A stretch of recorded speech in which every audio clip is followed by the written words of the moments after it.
મેઘાણીભાઈ ભ્રમણ કરી અને લખ્યું છે કે જોગીદાસ ખુમાણ ભાવનગરના એક વગડાની માલિપા ઘોડે ચડી અને નીકળ્યા 18 વર્ષની દીકરીને જોઈ અને પાહેજીને એટલું જ પૂછ્યું હતું કે દીકરી એકલી છો અહીંયા? કે હા એકલી છું. એને ખબર હતી આ જોગીદાસ ખુમાણ બારવટીયો ગોહિલવાડનો છે કે ના દીકરી મેં એમ નથી કીધું, પણ આજુબાજુમાં બાપા કાકા મામા કોઈ નથી? તો કે ના ના, મારા માવતર તો નાની હતી ત્યારે મરી ગયા, આ તો મારા મામાનું ગામ છે, ઢોરા ચારું છું મોટી થાઉં છું.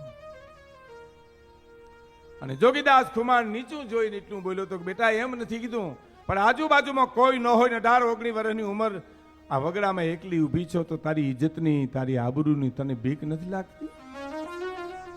કે બીક શેની લાગે? હે કે બીક શેની લાગે? જોગીદાસ ખુમાણના બારવટા હાલે તા સુધી કોની તાકાત છે કે મારા સામે ઊંચી આંખ કરી શકે? અને કે છે કે જિંદગીમાં મેઘાણીભાઈ લખ્યું છે કે જિંદગીમાં પહેલી વાર રોઈ પડ્યો છે એ માણસ. અને હુરનારાયણને પ્રાર્થના કરી કે હે હુરાજ, મારું બારવટું હાલે ને હાલે મને કોઈ પરવા નથી. ભાવનગર મારા સમજે ને સમજે ની મને કોઈ પરવા નથી, પણ આવી દીકરીઓ મારી ઉપર વિશ્વાસ રાખીને જે ઢોર ચારે છે ને એવી ઇજ્જત ને આબરૂ રાખજે સૂરજ નારાયણ, મારી આબરૂ રાખજે. આ કોણ કે છે? સોરઠી બારવટીઓ કે છે.